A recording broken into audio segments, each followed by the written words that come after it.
दीपिका, काय दादा?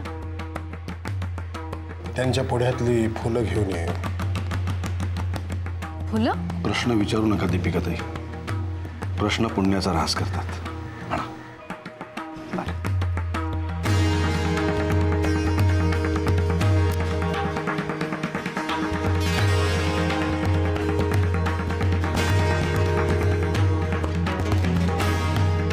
दादा. दीपिकाताई, घरच्या मंडळींना यायला फार उशीर होतोय. पाहता का जरा कमी जाऊन पाहू? नाही, मी बघते. रघुनाथराव, आज तुम्ही इथून कुठे जायचं नाहीये. इथं घडणाऱ्या प्रत्येक गोष्टीला तुम्ही साक्षीदार राहणार आहात.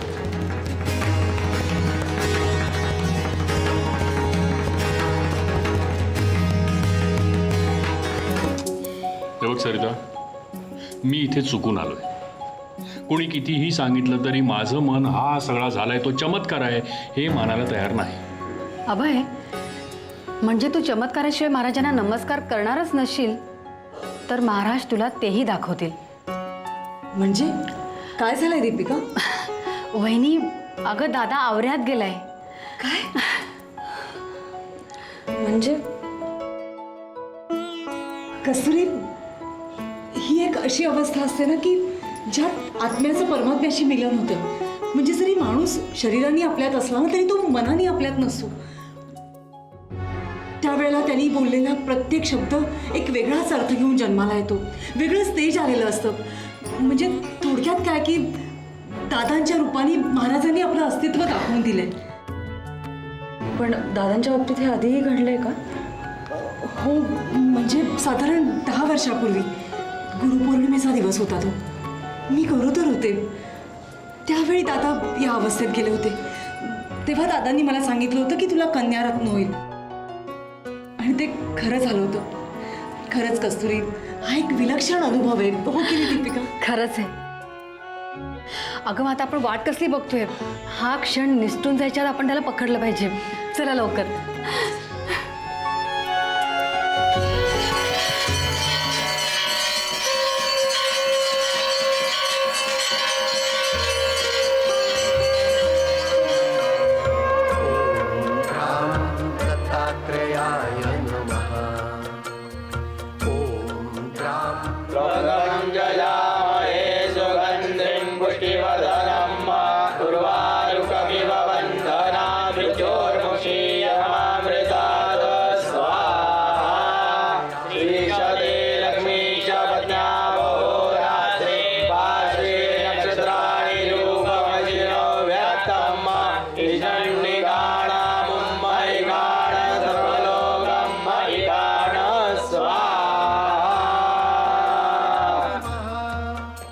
या ठिकाणी आता आपण दत्तयागाची सांगता करणार आहोत. बर. या. दत्तात्रेयाय नमः. ओम राम दत्तात्रेयाय नमः. ओम राम दत्तात्रेयाय नमः.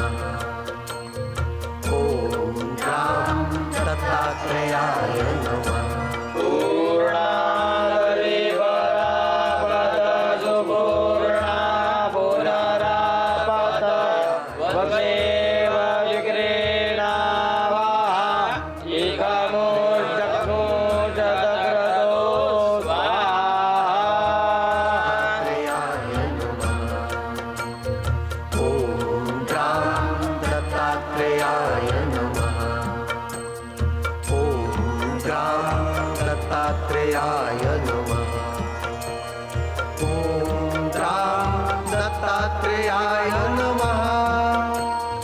ओम राम. वसो पवित्रमसि शतधारं वसो पवित्रमसि सहस्रधारं देवस्वासविदा भुनन्तु वसो पवित्रेण शतधारेण सुत्वा कामदुक्षा.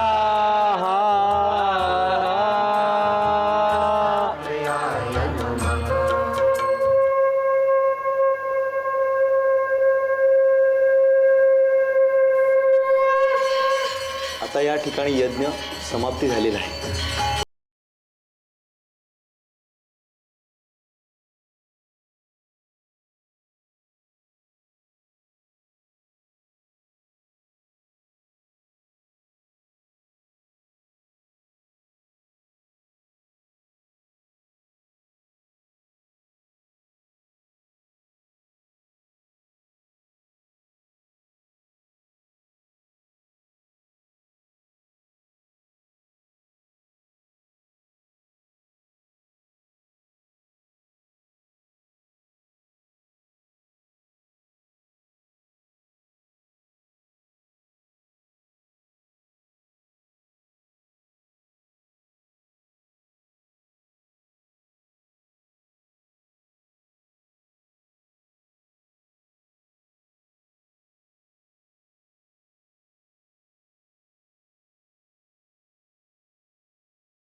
तुटायला नको असेल, अभंग राहावंसं वाटत असेल तर प्रयत्न हे दोन्हीकडून व्हायला पाहिजेत. सगळ्यांच्या प्रयत्नांचे हात लागले तरच घराचं मंदिर होतं, एरवी नाही. बाकी जय गुरुदेव.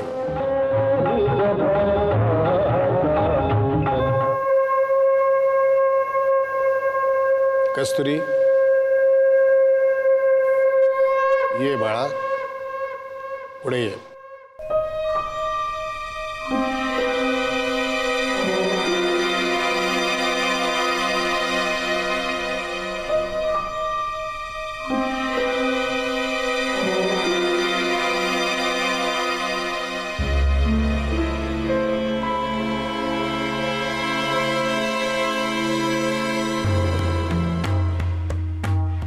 जे तुझ्या मनामध्ये असेल ते माग.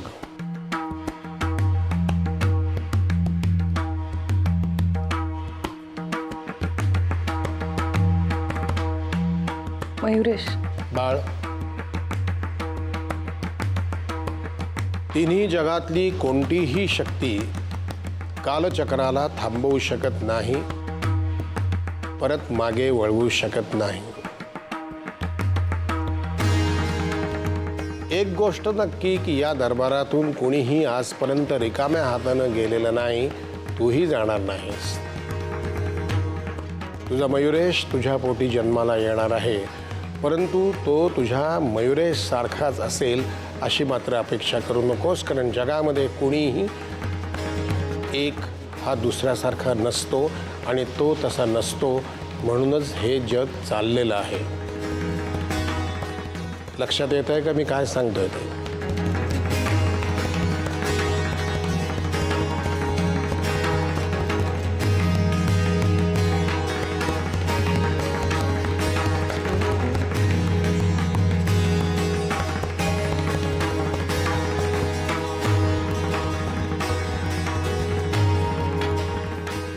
अभय, ये बाळ.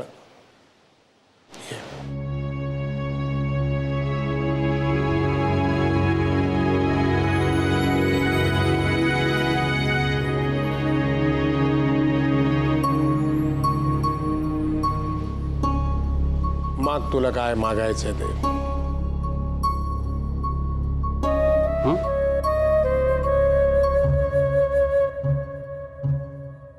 काय झालं? माग ना. जे काही हवं आहे ते माग ना.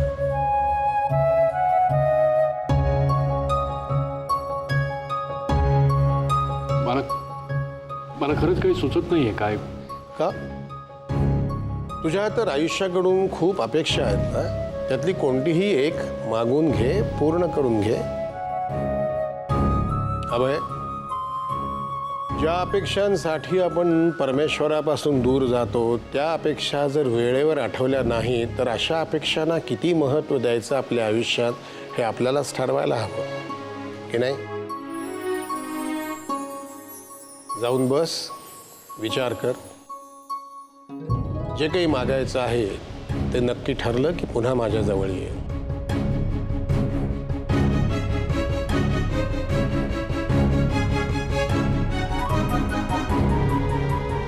सरिता, मुली, ये पुढे ये.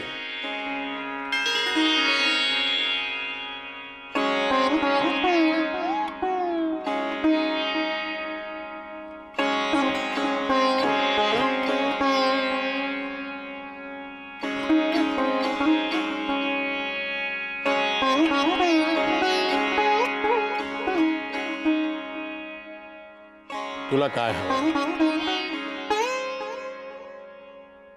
सर्वे सुखिनः सन्तु सर्वे सन्तु निरामया.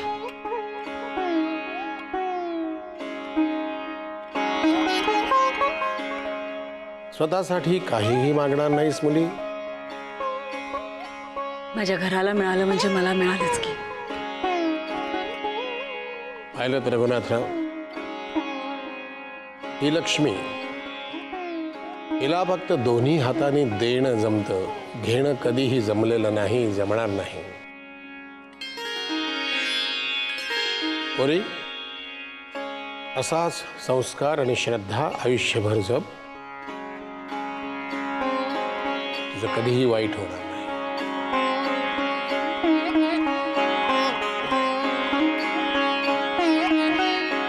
तथास्तु.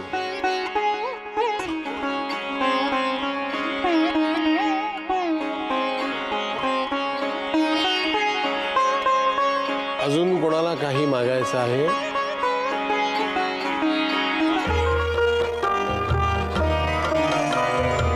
अजून कोणाला काही मागायचं आहे? दत्तात्रेयाय नमः ॐ ग्राम दत्तात्रेयाय नमः ॐ ग्राम दीपिका, अंकुश, या बाळानो या.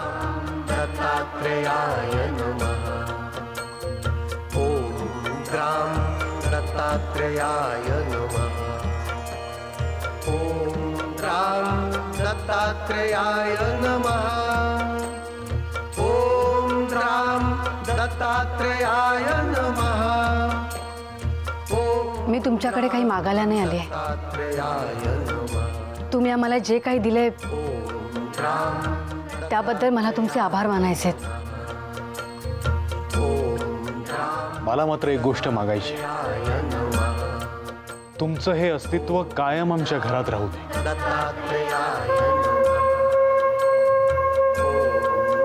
अंकुश, मी कधीही घरामध्ये 4 भिंतींमध्ये नसतो. जो असतो तो मी तुमच्या मनामध्ये असतो. कारण मी सर्वांचा आहे आणि तरीही कोणाचाही नाही. त्यामुळे मला एका जागी अडकून पडणं